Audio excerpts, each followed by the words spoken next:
Welcome to the podcast. I read it online somewhere. Your science questions answered.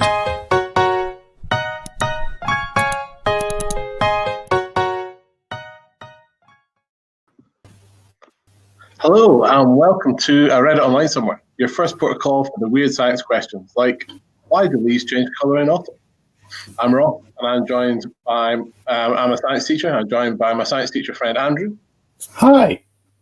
I'm struggling to stick to the script already. Amy. Hi.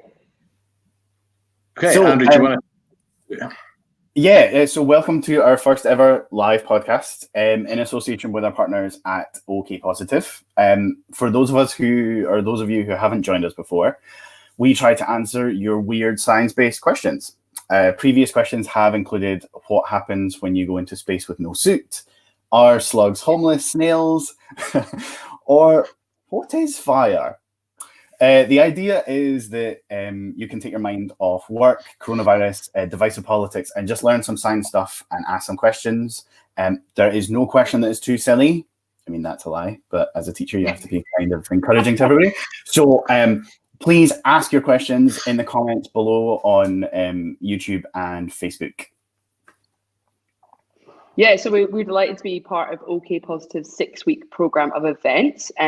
For anyone that doesn't know, OK Positive is a business-to-business mental health application designed to reduce the negative effects of mental health in the workplace. If anyone would like any more information on that, you can head over to okpositive.org. To be honest, Andrew, I think the homeless snail slug question was probably one of my favourite ever questions asked, and it really got me thinking. Now, while we're waiting for people to comment with their random questions that they want to know, I thought it'd be quite cool, Andrew, if you could explain the story that you told us yesterday. So on Thursday nights, we record our podcast to be released on Monday. So this is like a little bit of a sneak peek. But Andrew told this story that freaked me out. So yeah, do you want to tell us? So a sneak preview of the upcoming episode out on Monday on wherever you get your podcast from. Always plugging the socials. So the question or the thing I read online was about how people are starting to get a smartphone pinky. So it's all about the way that we now hold our smartphone. So if you've got a smartphone or a phone, so when you hold on to it, so I hold on to my smartphone like that with my pinky sort of underneath. I don't know if you guys do the same. Yeah. Sound like that. Yeah. Now, don't get me wrong. There's people out there who hold it like this and type. And then that's totally fine. We're not there to judge you. But, if you're like me, it's like that, right? But what's happening is that now we're starting to see that at the bottom. Oh, there we are. In our pinky here, that we're starting to get a little divot forming. Now it does happen on both hands anyway, but there's more of a divot sort of in this hand, which is quite interesting. Like the dominant hand that you're using your phone on. So that's what I'm seeing that there. Like when I'm looking at it, you can see a tiny little divot, but actually when you press on it, like it feels like there's like less like flesh or tendon or whatever is in there than is on the other side. Yeah.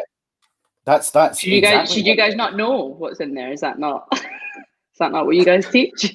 Is the bones in your body somewhere? First question, what is this? That really freaked me out. Yeah, it's quite cool. So, I love the idea of anyone watching live is just like looking at their pinky and having a total meltdown. But maybe if you kind of switch hands now and again, you won't. Yeah, I don't know, it won't be as bad. Like it's kind of weird. So if you like feel it, then you can feel that there is like a significant difference. But it's one of those. You wonder if in like 30 years' time, if that's going to affect like how you can move your pinky. Yeah, there's definitely a change in your body, isn't it? Yeah, maybe.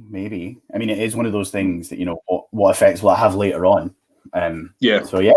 Ross, I'm going to note that down, and then like our 2000th episode, we'll discuss it. We'll do an experiment, maybe a TikTok. Who knows? When I'm living inside a computer, that'd be great. Exactly. But yeah, we had some. Oh, sorry. No, on you go. I know it's usually me who does the questions. So we Yeah, had some pre-sent in questions that I thought we could discuss while we get some comments on the go, if that's all right. So I don't know that. we've actually got quite a lot of live things coming in. Oh, forget the other people that have Yeah. sent them in already. Then just go live. We've I got just some. want them to test you guys. Yeah, so well here, right, okay, so if I right, so wonders of technology, we should be able to bring up this one from Lucy, he says. Yeah. So why can some people This looks so professional. I know, doesn't it? That's your professional box ticked again, Ross. Wait, why can can some people oh yeah, I'll move in a minute. So why can some people roll their tongue and others can't? So I don't know. Do you guys know why? I know it's hereditary, isn't it? I It can. is. Yeah, you can't. I can. No, Ross can. I can't, but our son can.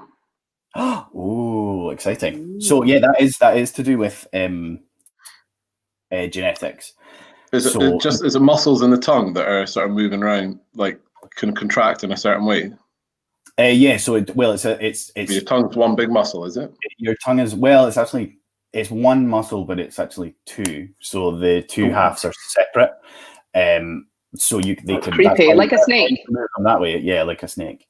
So it's actually to do with all your genetics. So you either have the gene for the ability to tongue roll, or you don't have it. So Amy, you probably don't have it. But I don't know if the rest of your family may or may not have it, which is quite a.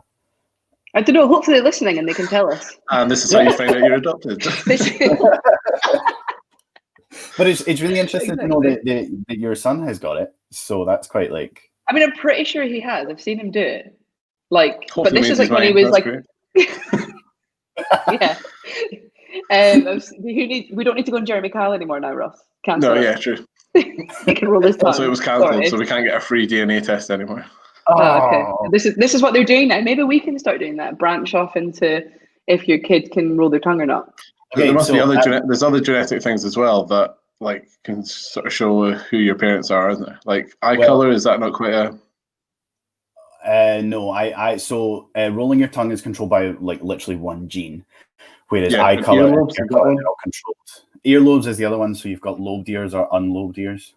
So if you've got like the loopy bit, or you have got the bit where it kind of just joins. Like, so is that from one gene as well?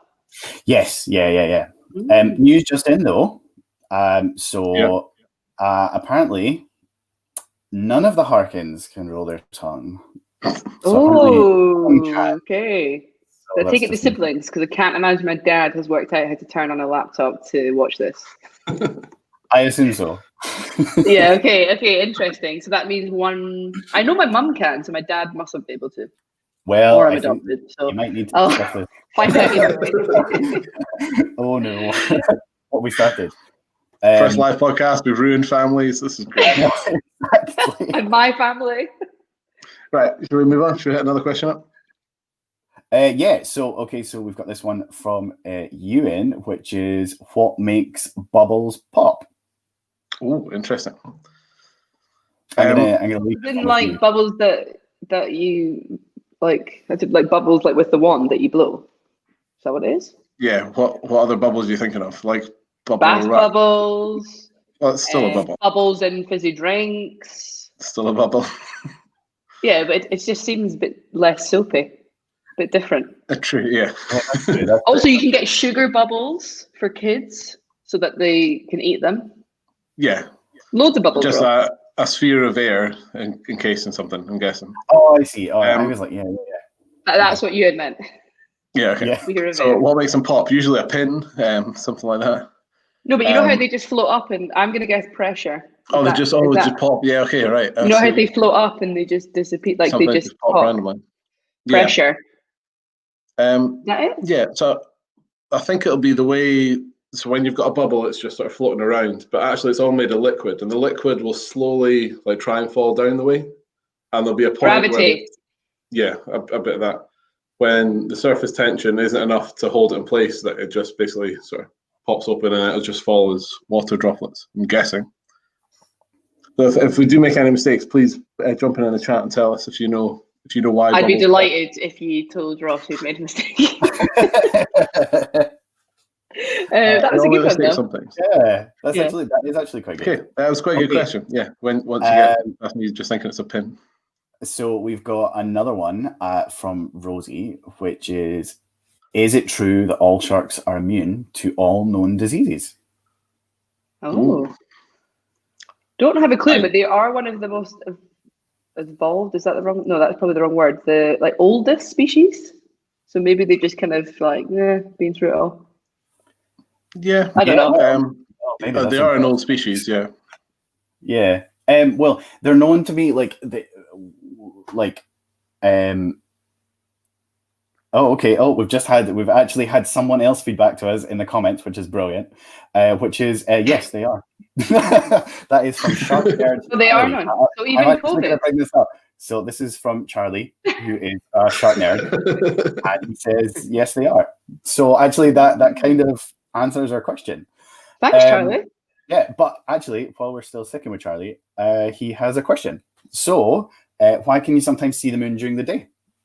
Although it's not his question, apparently. But that's okay.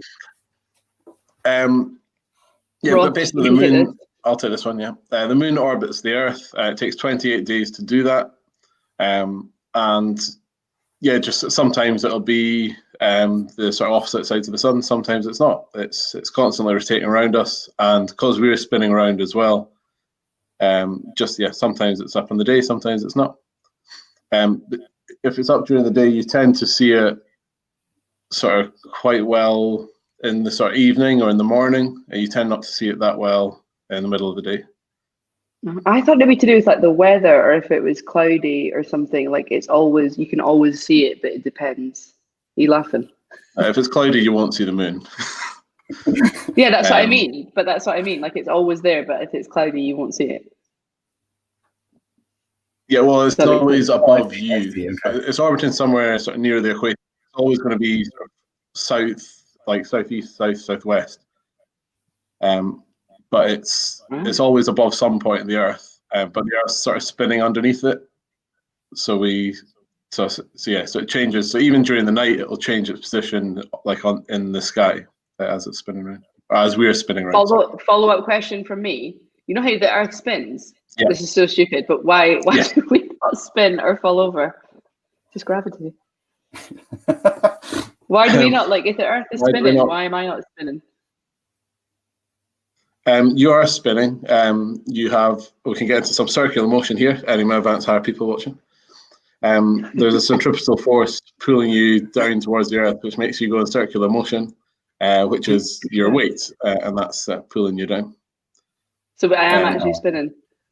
You are spinning around, yeah. If you weren't spinning, so if that weight disappeared, you would just keep going in a straight line, your inertial mass would keep going forward, so you'd fly off into space wherever you're going. All right. Wow. So think of it like spinning like a ball on the end of a string. If you spin that round, you let go of the string. So take the force away, take the weight away, you just keep flying wherever you're going. Right, okay. Oh, cool. So weight keeps you here. Nice. Wow, okay, that's quite interesting. Yeah. You sound surprised, Andrew. I know. Sorry. I've just noticed someone correct me on my bubble popping thing. It's it's not the liquid falling down. It's the liquid evaporating. So basically, the liquid does go, but not necessarily just falling down. It's by liquid evaporating. Thank you very much, Bridget. Oh, nice. Okay. So we have got. Oh man, there's so many live questions. I'm trying to keep up with them. So we've got one from Emily McDonald. Why do some people's faces go red after exercising, even if they aren't tired? Do you guys know why? Just really embarrassed, with all the hot people in the gym. Emma. So actually, Amy was bang on with that one. Oh, of course, I was right. Classic. All the blood rushing to the. I think it's because we've answered this question before in our podcast. I know it, but is it not it's rushing to the extremities? So your fingers, your face and head is how you lose heat. So it's just your body getting rid of heat. Is that it? Yeah. That's it. Yeah. Can you believe I failed biology in school? We've got this recorded. So this is now here forever. I'm delighted. I'm going to march back into school with that. No, it's literally because you answered that question for me on a podcast a few weeks ago when someone asked why they get swollen fingers when they walk up hills. Yeah. Yeah. But Anyway, yeah. So we've got another one. So this is from Megan. Do animals other than humans suffer from anxiety or depression? I think yes is the answer to that one.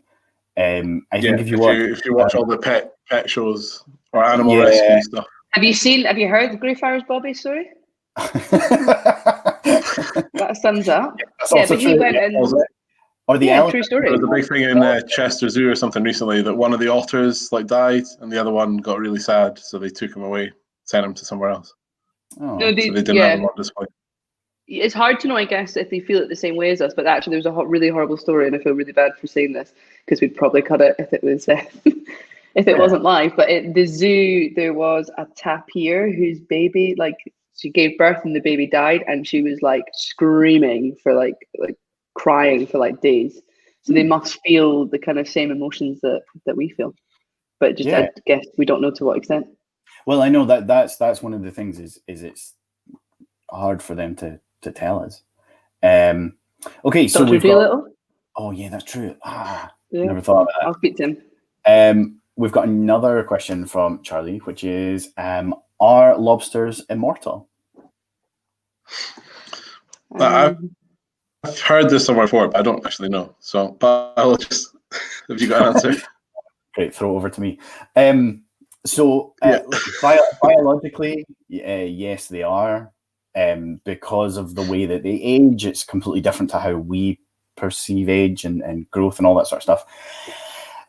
So yes, but not in the sort of they'll live forever. It's just that they'll have a much longer life, because essentially all they really need to do is just they outgrow their shell and then they grow a bigger shell and they move into that one and so on and so forth, like the molting process.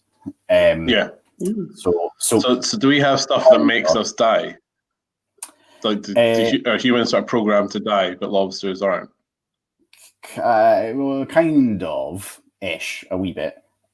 So at the end of our DNA, we've got these little things called telomeres, which are like protected DNA, and they stop your DNA from unraveling. So they're like the I want to remember the name, aglets on the end of your shoes. So you know what, on the laces on your shoes, those tiny little bits are called aglets. Yeah. Right, so they stop your laces on that. How did you know that's what they were called? Because he's used this analogy before. A Zoom quiz. I teach this and I always forget what the word is. Oh, okay.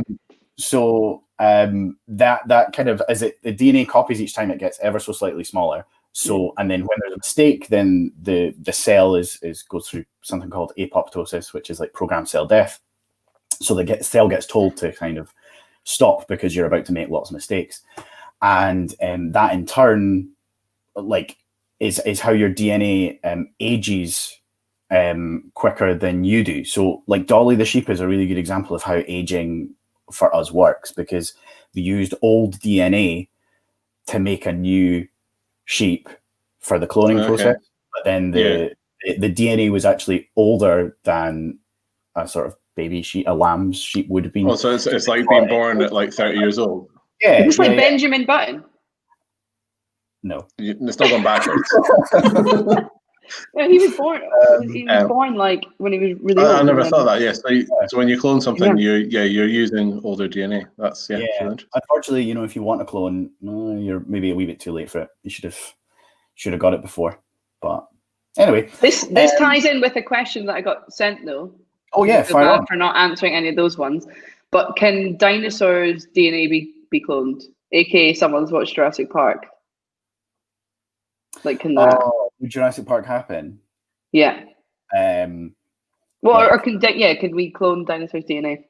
Well, I think if you listen to that episode where Ross almost told us about cloning dinosaurs and then totally scuppered it and talked about something else, I think that the answer for me would be, of course we can, but I think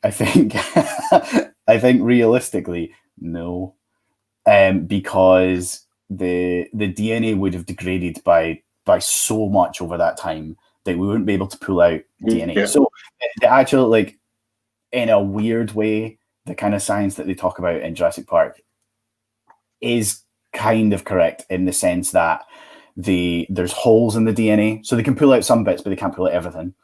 But then they like mixed it with like frog DNA, which kind of must be related in some way.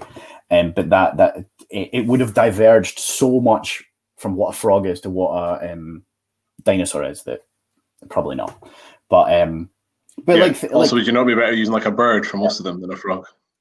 Well, yeah, now, and I think what if they'd listened to Dr. Alan Grant right at the start of the movie, then that would have been better, because he said they come from birds, or they made to birds. But everybody laughed at him, including that wee kid. Oof. But and that's my personal view on Jurassic Park. Love it. So, but are we something like a woolly mammoth that's been frozen in permafrost? Could that be like cloned? Potentially, it's a little bit easier, but it's only because they were around not that long ago in the grand scheme of things. Yeah, time. So there's like a close ancestor.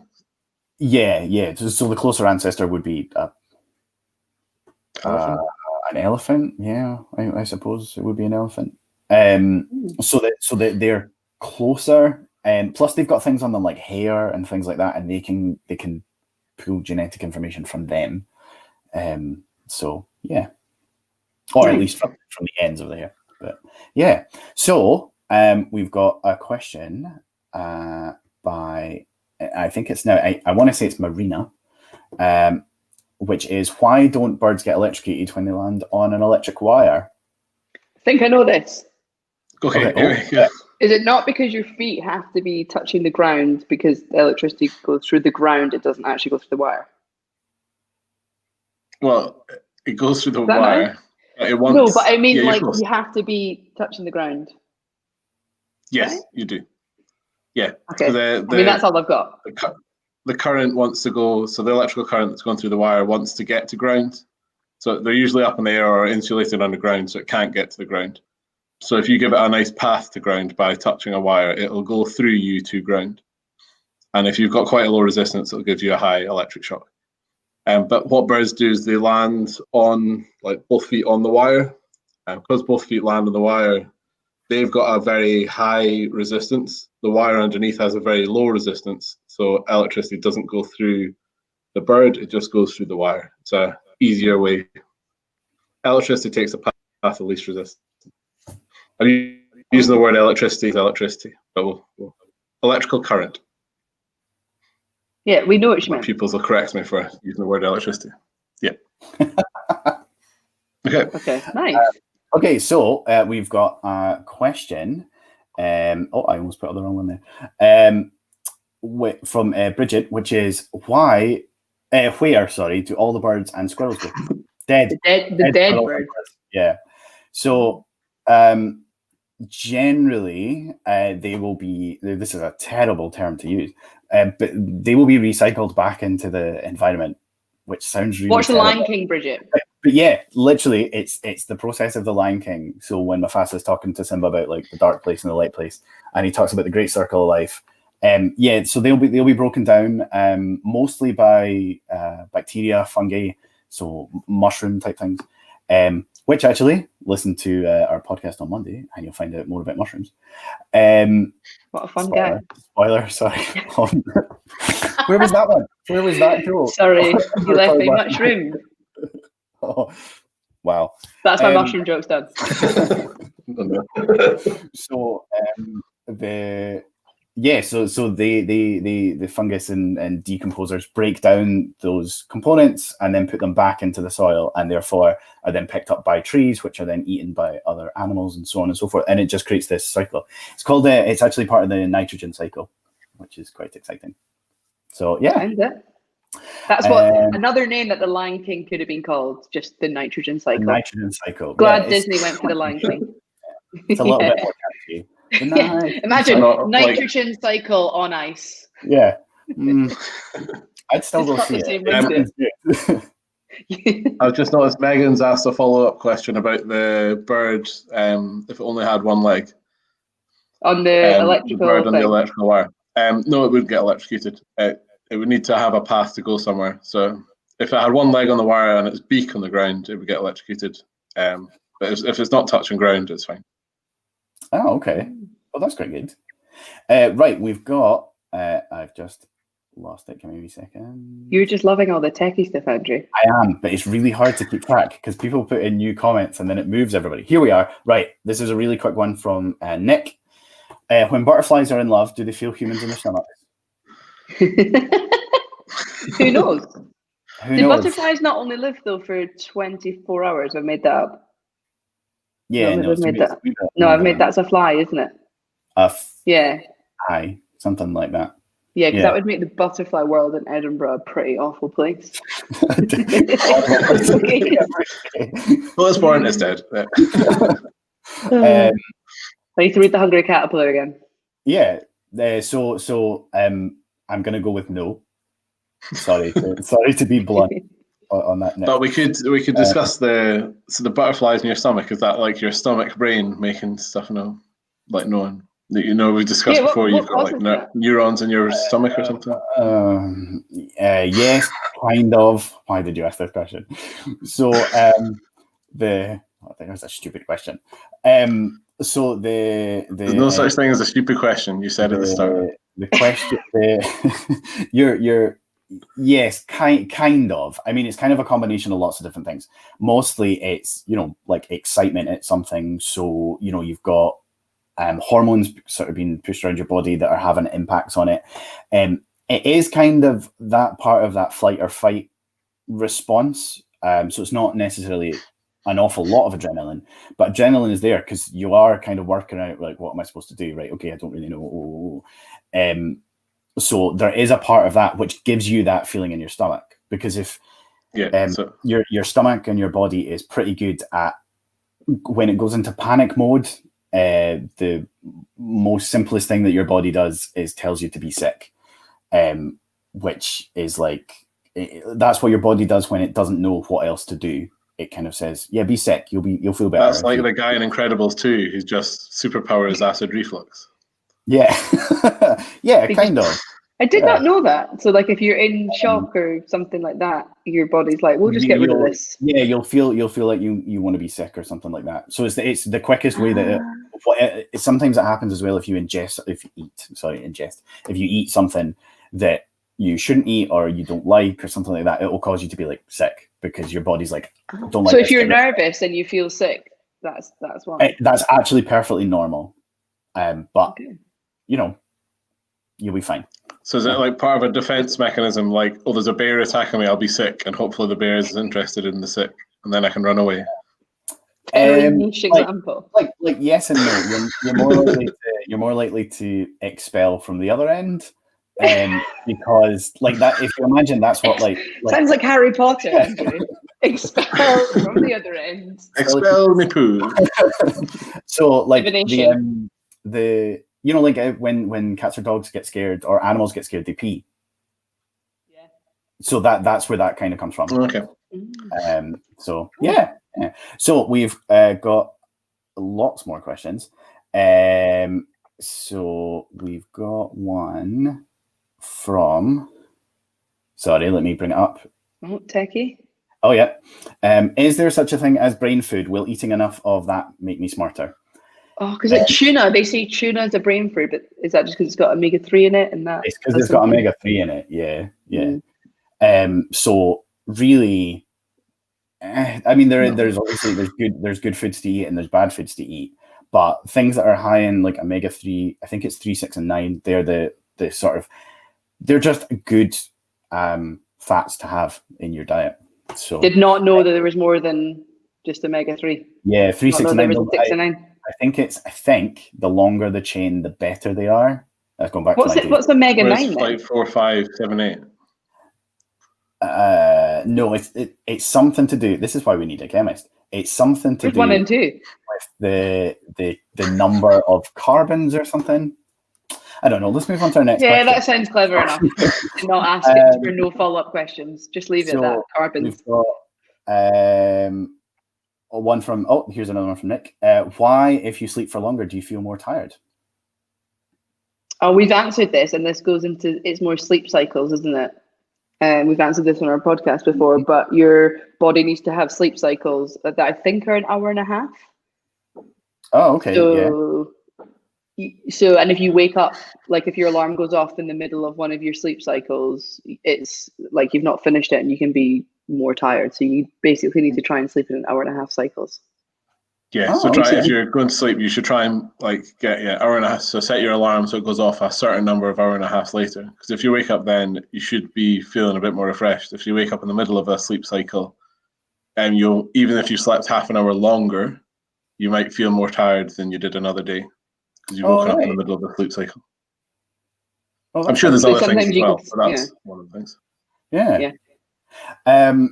Cool. So we've got another one from Charlie. Is it true that alcohol in small amounts is beneficial to your health? Nope. I mean, so yes is you know the how they answer. say like red wine. Oh, a glass of red wine is good for your heart. Yes, but secretly it's Is it because the it's got grapes in it? I don't know. tiny little molecule on the outside of a grape in a lab that really works the benefit. But the Oh, thing yeah, is, so it's actually grapes. it is actually the grapes, yeah. But having said that, though,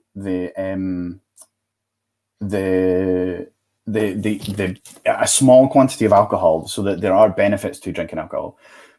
So the small quantity will actually allow you to have what's called vasodilation, which is where your blood vessels loosen, or not loosen. Sorry, they sort of open up a wee bit more, so it makes the blood flow a lot easier around your body. Which is why if you do drink, that you can, you know how some people get like rosacea, so on the face, or they go red.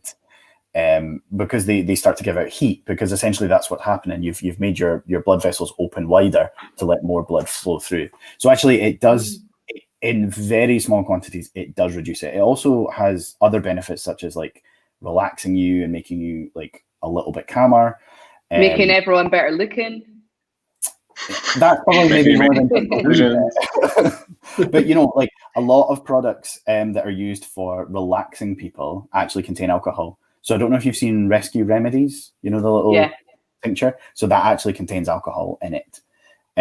So when you drop on your tongue, it's absorbed into your tongue and it relaxes you, because actually it's kind of giving you a little bit of a drink.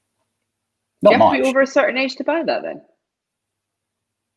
I'm not too sure. Or is it not like the drunk alcohol? It's like it's not like, well, no, it's still it would still have to be ethanol, but yeah, like it kind of does contain not large quantities of alcohol, but lots of medicines contain alcohol anyway that you would give to children, and that's why they're relatively controlled. So yeah, we've probably only got time for a few more questions. Yeah, I think we've got time for maybe 3 more, 1 more, 2 more, 3 more. I went 3. Omega 3 more.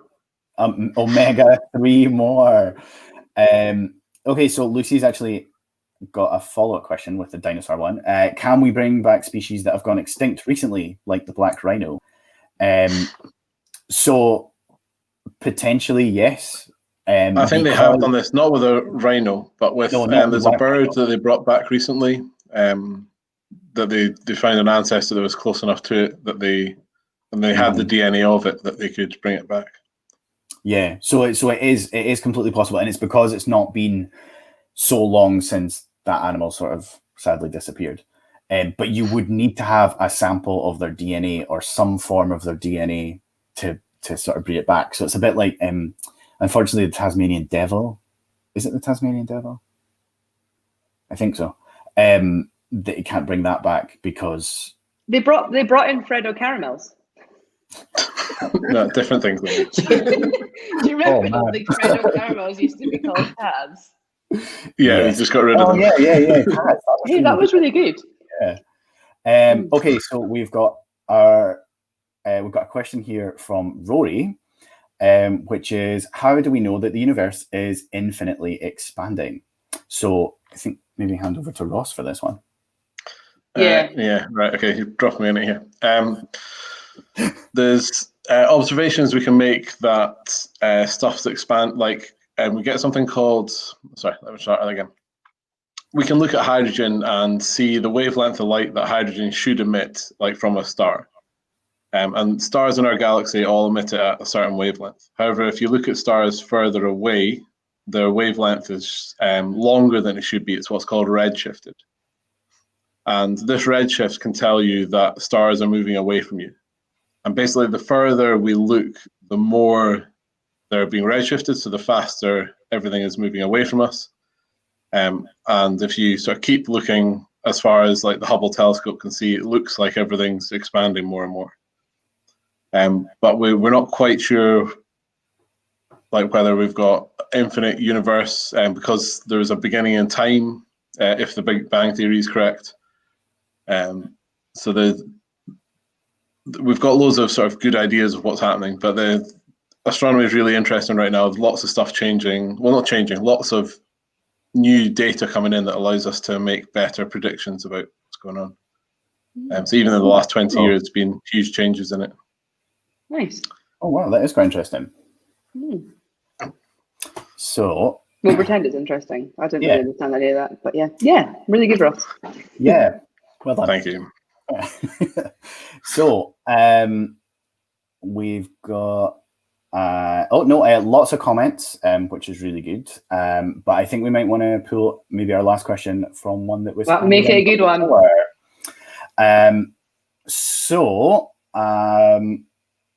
Okay, here's one. What came first, the color orange or the fruit orange? Oh, I'm not too What sure. do you think? I don't know. Amy? No.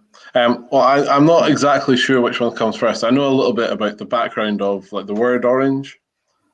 So oranges obviously come from the Mediterranean, and if you speak sort of Spanish, Italian, or anything, they're called naranja. There, like that's the sort of etymology of the word. And right. That was you got a thesaurus up. Entomology. Yeah. Hello. I think that's the right word. If not, I've messed up. Someone will correct you. So when it was brought to England, it was called an orange, which then got changed to an orange to be in line with other words that were in English at the time. So I think the fruit probably came first because fruits were already sort of called that already. And the inside of an orange is orange. The outside is actually green if you get a traditional citrus orange. So why are they orange in the supermarket? Are they dyed? They're artificially bred to be that, or I don't know if bred's the right word, artificially selected to be that way. Yeah, I think that Andrew, that's biology. I'm quite sure there's a chemical that's used that turns them orange. That's it's not sprayed over the top. In the growing process. In the growing process, like it's a gas that's released that changes the color. I think I've read that online somewhere. Yeah, well, I think that it's really interesting. There's only like 2 natural citrus fruits, and all the citrus fruits that we have, like limes, lemons, oranges, tangerines, mandarins, they're all man-made. They're not these 2 sort of natural citrus fruits. Oh, right. Basically, like people have got the sourest citrus fruit they can. They keep breeding them together to get what's now a lemon or a lime. So they're all. Everyone is wondering how you breed oranges or limes. You get like the flower of one, and you just stick a thing in it, and then you put it on the flower of another one. Really? That thing would be a paintbrush. Yeah. Okay. So it's basically you select it rather than like bees just flying anywhere. And it being sort of natural selection. It's artificial selection. Yeah. This happens with everything. Most food we eat, like bananas, should be like tiny and mainly made of seeds. Oh yeah, Google what was it? What do you have to Google to see that? Natural banana, yeah. Just Google natural banana because it's horrible. Yeah. That's the same with animals as well. Would you or avocado? Like chickens, cows. Yeah. Avocado. Oh yeah, the natural avocado. Natural avocado is crazy as well. Would you like to know my banana fact? Hit us. Right. So obviously bananas as we know them. I'll do mine after. Taste like bananas, but you know the banana sweets. You know the little foam bananas. Yeah. Which, by the way, if anybody's watching, they're my favorite. So that's what actually bananas used to taste like, right? So that's what bananas used to taste like. But then what happened was that we cultivated too much, and we ate all those types of bananas, And the new banana that we've got is what bananas are now, but we still had the chemical, like we had worked out what chemical taste those bananas are, which is why banana stuff tastes like those sweets and not like actual bananas.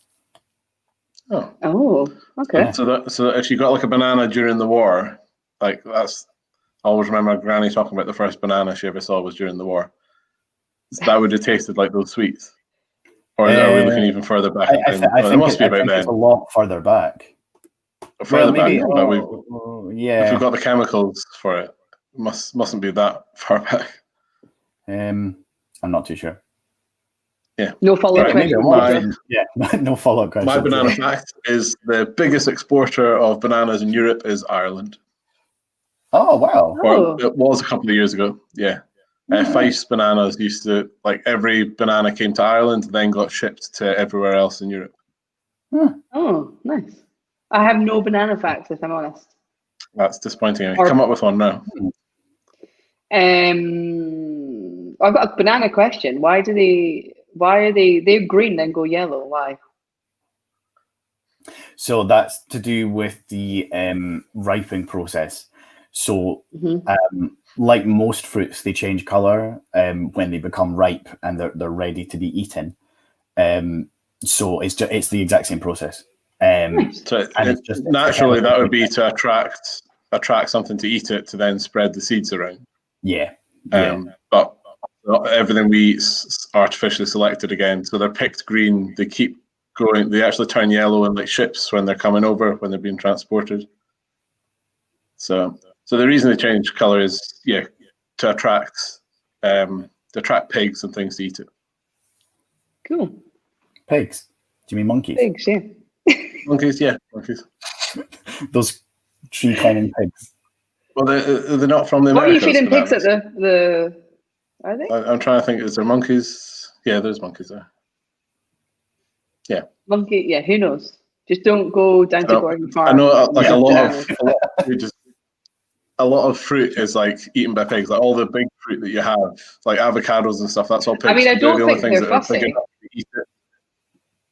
They're not very fussy. I think they'll just kind of take what they've got. Yeah, that's true. Yeah. I don't think pigs are fussy. And there's my banana fact. And on that note, folks, we want to thank you very much for coming along and joining us today. Obviously, you'll be able to watch this again and again and again because it's going to be on our Facebook page and our YouTube channel. But obviously, we're always still looking for the sort of questions to be sent in that we can ask.